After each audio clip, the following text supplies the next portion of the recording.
কেনে আছা ছাত্ৰ-ছাত্ৰীসকল? আশা কৰোঁ তোমালোকে ভালেই আছা। ই কক্সালৈ স্বাগতম জনাইছো। মই উপাসনা ভূঞা। আজি আমি নৱম শ্ৰেণীৰ বিজ্ঞানৰ পঞ্চমটি অধ্যায় জীৱৰ মৌলিক এককৰ ষষ্ঠটি অংশ আলোচনা কৰিবলৈ লৈছো। এই অংশটিত আমি মাইটকণ্ড্ৰিয়া, প্লাস্টিড আৰু ৰক্তদানীৰ বিষয়ে আলোচনা কৰিম। ছাত্ৰ-ছাত্ৰীসকল, ইয়াৰ আগৰ অংশটোত তোমালোকে কুসংজ্ঞানৰ বিষয়ে পাই আহিছা আৰু আমি নিৰ্দিষ্ট কিছুমান কুসংজ্ঞানৰ বিষয়ে আলোচনা কৰিছো। এতিয়া আমি খুব গুৰুত্বপূৰ্ণ কুসংজ্ঞানো অৰ্থাৎ প্ৰথমতে মাইটকণ্ড্ৰিয়াৰ বিষয়ে আলোচনা কৰিম। ছাত্ৰ-ছাত্ৰীসকল, ইয়াত মাইটকণ্ড্ৰিয়াৰ এটা চিত্ৰৰ জৰিয়তে তোমালোকক দেখুৱাবলৈ চেষ্টা কৰা হৈছে।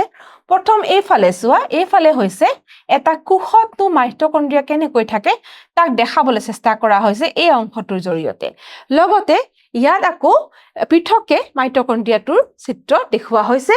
এয়া এটা মাইটকণ্ড্ৰিয়াৰ চিত্ৰ আৰু ইয়াত দেখুওৱা হৈছে যে চিত্ৰৰ পৰাই তোমালোকে গম পাইছা যে মাইটকণ্ড্ৰিয়া কিন্তু আৱৰণীযুক্ত আৰু দুইতৰপীয়া বা দুখন আৱৰণীযুক্ত, কাৰণ ইয়াত দিয়া হৈছে বহি আৱৰণ, ইয়াত দেখুওৱা হৈছে আৰু অন্ত আৱৰণ। গতিকে এইখন হৈছে বহি আৱৰণ আৰু সেইখন হৈছে অন্ত আৱৰণ, আৰু ভিতৰত ক্ৰিষ্টি বুলি কিছুমান বস্তু বা দেখুওৱা হৈছে, আকাৰ দেখুওৱা হৈছে। এইবিলাকনো কি আমি পৰৱৰ্তী সময়ত গম পাম। ছাত্ৰ-ছাত্ৰীসকল, মাইটকণ্ড্ৰিয়া যে খুব গুৰুত্বপূৰ্ণ তাক আমি গম পাওঁ, কাৰণ মাইটকণ্ড্ৰিয়াকে কোষৰ শক্তিৰ ভঁৰাল বুলি কোৱা হয়। কিয় আমি চাওঁ আহাচোন। কোষৰ শক্তিৰ ভঁৰাল আখ্যা দিয়া হয়, আৰু এয়া আমি চিত্ৰৰ পৰা গম পালো যে এই মাইটকণ্ড্ৰিয়াবোৰ কিন্তু দুটা আৱৰণীযুক্ত, দুই আৱৰণীযুক্ত বুলি কৈছে। এতিয়া বাহিৰা যিখন আৱৰণ বা বহি আৱৰণখন কিন্তু ৰন্ধ্ৰযুক্ত, তাত সৰু সৰু ছিদ্ৰ বা ৰন্ধ্ৰ থাকে। বহি আৱৰণখন ৰন্ধ্ৰযুক্ত আৰু যিখন অন্ত আৱৰণ বা ভিতৰৰ আৱৰণখন কিন্তু সেইখন ভাঁজযুক্ত, বা কাৰণ বিভিন্ন ভাঁজ আছে। ইয়াত তোমালোকে দেখিবলৈ পাইছা যে বাহিৰা আৱৰণখনত আছে কিছুমান ৰন্ধ্ৰ আৰু যিখন আছে অন্ত আৱৰণ বা ভিতৰৰ আৱৰণ সেইখন কিন্তু খুবেই বেছি ভাঁজযুক্ত বা ভাঁজ আছে। এই ভাঁজবিলাকৰ পিঠিত ATP উৎপাদন কৰা ৰাসায়নিক বিক্ৰিয়াবোৰ সংঘটিত হয়। গতিকে এই যিখন অন্ত আৱৰণত থকা ভাঁজবিলাকতে কি হয়, এই ATP উৎপাদন কৰা ৰাসায়নিক বিক্ৰিয়াবিলাক সংঘটিত হয়। জীৱনৰ বাবে অপৰিহাৰ্য ৰাসায়নিক বিক্ৰিয়া সম্পন্ন কৰিবলৈ ATP শক্তিৰ ৰূপত সহায়ক। গতিকে এই ATPয়ে শক্তি প্ৰদান কৰে। ATP অৰ্থাৎ এডিনোচিন ট্ৰাইফচফেট। এইটো হৈছে ATP, এইটো হৈছে ATP এডিনোচিন ট্ৰাইফচফেট বুলি কোৱা হয়, আৰু এই ATPয়ে কিন্তু কোষীয় শক্তিৰ মুদ্ৰা আখ্যা দিয়া হয়। গতিকে যিহেতু মাইটকণ্ড্ৰিয়াত কি হয়, এই ATP উৎপাদন হয় আৰু এই ATPয়ে হৈছে কোষীয় শক্তিৰ মুদ্ৰা, সেইবাবে কিন্তু মাইটকণ্ড্ৰিয়া কি বুলি কোৱা হয় যে কোষৰ শক্তিৰ ভঁৰাল আখ্যা দিয়া হৈছে। ছাত্ৰ-ছাত্ৰীসকল, ইয়াত টোকা হিচাপে মাইটকণ্ড্ৰিয়াৰ বিষয়ে আন দুটা গুৰুত্বপূৰ্ণ কথা দিয়া হৈছে। ইয়াত দিছে যে মাইটকণ্ড্ৰিয়াৰ এটা উল্লেখযোগ্য বৈশিষ্ট্যপূৰ্ণ চৰিত্ৰ হ'ল যে ইহঁতৰ নিজা DNA আৰু ৰাইবজম থাকে। গতিকে নিজা DNA আৰু নিজা ৰাইবজম থকাৰ ফলত কিন্তু ইহঁতি নিজৰ প্ৰটিন নিজে তৈয়াৰ কৰি ল'ব পাৰে। এই কথাটো অতি গুৰুত্বপূৰ্ণ। এতিয়া মাইটকণ্ড্ৰিয়াৰ পিছত আমি আনটো কোষ অংগাণুলৈ যাওঁ। এই কোষ অংগাণুটো হৈছে প্লাস্টিড। এই কোষ অংগাণুটো প্ৰথমতে মই কওঁ, এই কোষ অংগাণুটো কিন্তু অকল উদ্ভিদ কোষতহে পোৱা যায়, প্ৰাণী কোষত ই উপস্থিত নহয়। প্লাস্টিড বিলাক কেৱল উদ্ভিদ কোষতহে পোৱা যায়। প্ৰাণী কোষত এই প্লাস্টিড কিন্তু অনুপস্থিত। ইয়াত এটা চিত্ৰৰ জৰিয়তে আমাক প্লাস্টিড কেনেকৈ থাকে তাক দেখুওৱা হৈছে। ছাত্ৰ-ছাত্ৰীসকল, এতিয়া প্লাস্টিড দুই প্ৰকাৰৰ বুলি কোৱা হৈছে। গতিকে এই প্লাস্টিডৰ প্ৰকাৰ দুটা কিহৰ ভিত্তিতো বিভাজন কৰা হৈছে। প্ৰথমবিধ হৈছে বৰ্ণকণা বা ক্ৰোমোপ্লাষ্ট, এইটো হৈছে প্ৰথমবিধ, আৰু দ্বিতীয় বিধৰ কথা কৈছে বৰ্ণহীন কণা, নাম বা লিউকোপ্লাষ্ট। এতিয়া তোমালোকে নাম দুটাৰ পৰা হয়তো গম পাইছা যে বৰ্ণকণা অৰ্থাৎ তাত ৰঙৰ উপস্থিতি আছে, আৰু বৰ্ণহীন মানে ৰং নথকা বা ৰংহীন কণা। প্ৰথমতে আমি বৰ্ণকণাৰ কথা আলোচনা কৰো এতিয়া বৰ্ণকণা বুলি কওঁতে ইয়াত প্ৰথমতে তোমাক কোৱা হৈছে যে এয়া হৈছে ৰঙীন প্লাষ্টিড আৰু এতিয়া ইয়াত কোৱা হৈছে যে যিবিলাক প্লাষ্টিডত পত্ৰহৰিত অৰ্থাৎ পত্ৰহৰিত হৈছে ক্লৰফিল নামৰ যিটো ৰঞ্জক পদাৰ্থ থাকে সেইবিলাকক হৰিত কণা বুলি কোৱা হয় গতিকে তোমালোকে আগৰ অধ্যায়বিলাকত বা আগৰ শ্ৰেণীত তোমালোকে গম পাইছে যে ক্লৰফিল কিয় প্ৰয়োজন সেউজীয়া উদ্ভিদক কিন্তু সালোক সংশ্লেষণৰ বাবে ক্লৰফিলৰ প্ৰয়োজন হৰিত কণাবিলাক উদ্ভিদৰ সালোক সংশ্লেষণৰ বাবে গুৰুত্বপূৰ্ণ কোষ অংগাণু আৰু হৰিত কণাত পত্ৰহৰিতৰ উপৰিও হালধীয়া আৰু কমলা ৰঙৰ ৰঞ্জক পদাৰ্থও থাকে এই হৰিত কণা যি সেউজীয়া ৰং লয় কিন্তু তাৰ উপৰিও হালধীয়া আৰু কমলা ৰঙৰ ৰঞ্জক পদাৰ্থও থাকে বুলি কৈছে ছাত্ৰ-ছাত্ৰীসকল এতিয়া ইয়াৰ অভ্যন্তৰীণ গঠনৰ কথা কৈছে কেইবাটাও আৱৰণযুক্ত স্তৰ থাকে আৰু এইবিলাক ষ্ট্ৰমাত অৱস্থিত ষ্ট্ৰমা অংশত এইবিলাক থাকে বুলি কৈছে আৰু এইবিলাকৰো নিজা ডিএনএ আৰু ৰাইবোজম থাকে প্লাষ্টিডৰো নিজা ডিএনএ আৰু ৰাইবোজম থাকে বুলি ইয়াত কোৱা হৈছে ঠিক মাইটকণ্ড্ৰিয়াৰ দৰে ছাত্ৰ-ছাত্ৰীসকল এতিয়া আমাক বৰ্ণহীন কণাৰ কথা কৈছে যিটো দ্বিতীয় বিধ প্লাষ্টিড বৰ্ণহীন অৰ্থাৎ ৰংহীন ইয়াত দিয়া হৈছে প্ৰথমতে বগা আৰু ৰংহীন বুলি দিয়া হৈছে গতিকে এইবিধ প্লাষ্টিডৰ কাৰ্যনো কেনে ধৰণৰ শ্বেতসাৰ তৈল পদাৰ্থ আৰু প্ৰটিনৰ কণিকা সঞ্চয় হৈ থাকে এইবিলাকত এই তিনিবিধ কিন্তু সঞ্চয় হৈ থাকে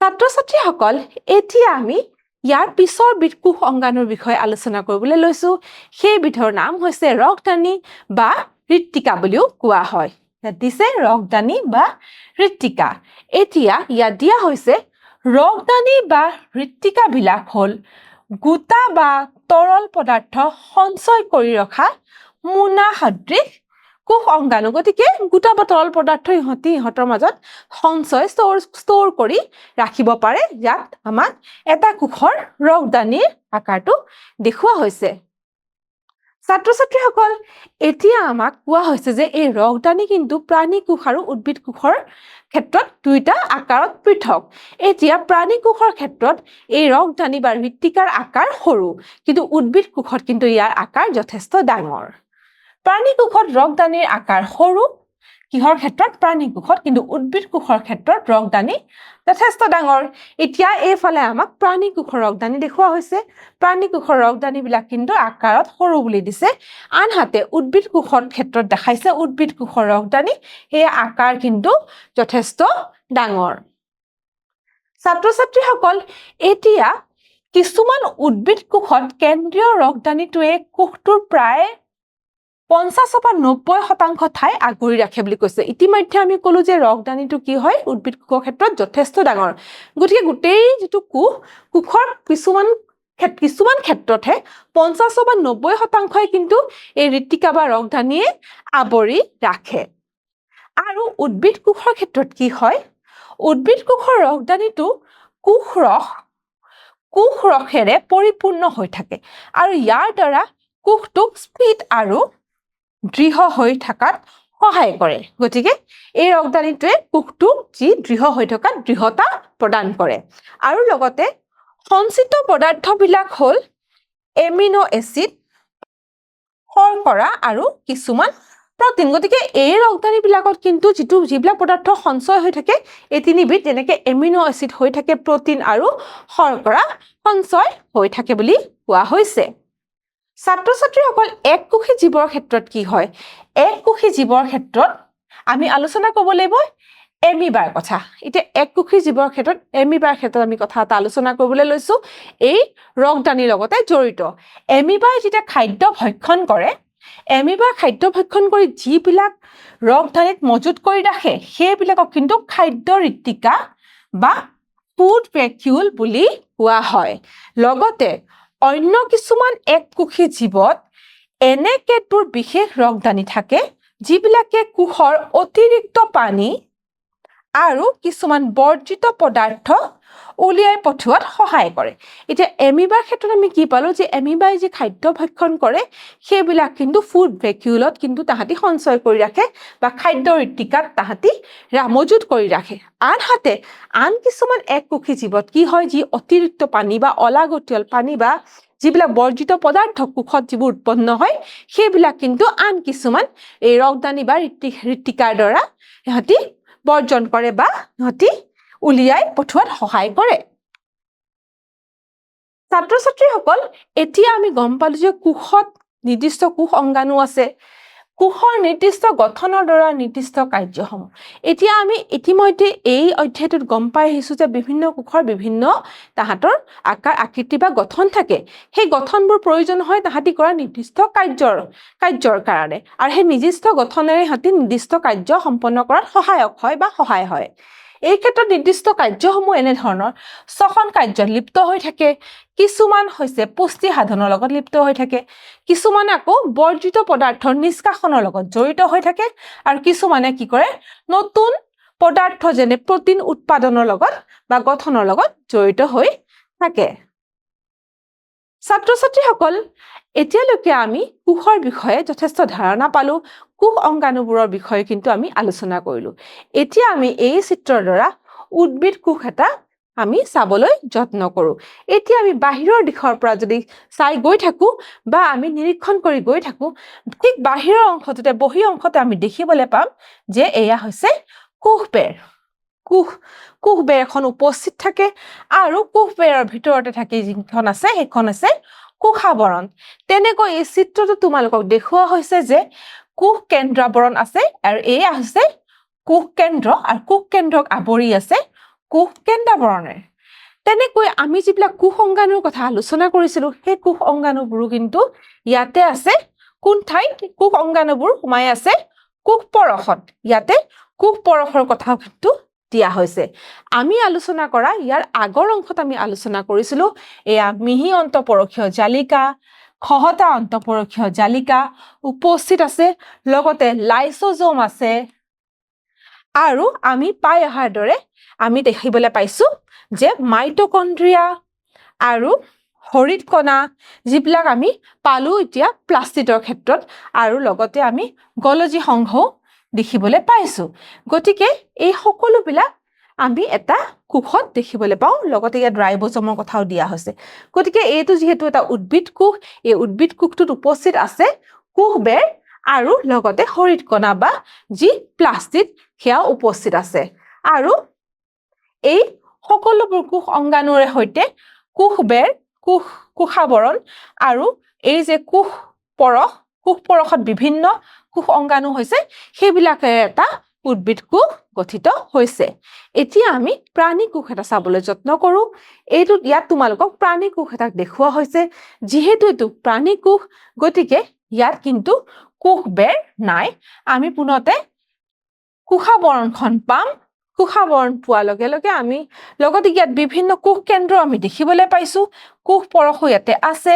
আৰু বিভিন্ন কোষ অংগাণু যেনেকৈ খহটা অন্তঃপৰশীয় জালিকা মিহি অন্তঃপৰশীয় জালিকা মাইটোকন্ড্ৰিয়া ৰাইবোজোম লাইসোজোম এই ইত্যাদিবিলাক আমি দেখিবলৈ পাইছো আৰু এয়া কোষ কেন্দ্ৰক কিন্তু আৱৰি আছে কোষ কেন্দ্ৰাবৰণেৰে গতিকে যিহেতু এইটো প্ৰাণী কোষ ইয়াত আমি প্লাষ্টিড দেখিবলৈ পোৱা নাই আৰু কোষবেৰ কিন্তু ইয়াতে উপস্থিত নাই ছাত্ৰ ছাত্ৰীসকল এতিয়া আমি এখন তালিকাত প্ৰাণী কোষ আৰু উদ্ভিদ কোষৰ মাজৰ পাৰ্থক্য আমি ইয়াত দাঙি ধৰিবলৈ চেষ্টা কৰিছো উদ্ভিদ কোষ আৰু প্ৰাণী কোষৰ মাজৰ পাৰ্থক্য এতিয়া কোষ অংগাণুৰ ক্ষেত্ৰতনো কেনেধৰণৰ পাৰ্থক্যবোৰ উপস্থিত আমি চাওঁ আহাচোন ইয়াতে অংশ বুলি দিছে গতিকে প্ৰথম অংশটো হৈছে কোষবেৰ উদ্ভিদ কোষত উপস্থিত কিন্তু প্ৰাণী কোষত অনুপস্থিত তাৰ পাছত দিয়া হৈছে পত্ৰহৰিত আমি জানো যে উদ্ভিদ কোষত আছে কিন্তু প্ৰাণী কোষত নাই আৰু তৃতীয়তে আমাক দিয়া হৈছে ৰসদানিৰ কথা আমি পাই আহিছো যে উদ্ভিদ কোষৰ কিন্তু কোষত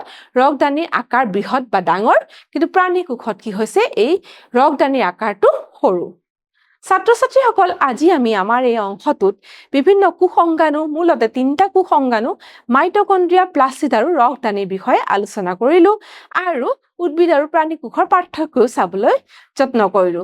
এতিয়া আমি মূল্যায়নৰ প্ৰশ্ন কিছুমানৰ ফালে আগবাঢ়ি যাওঁ।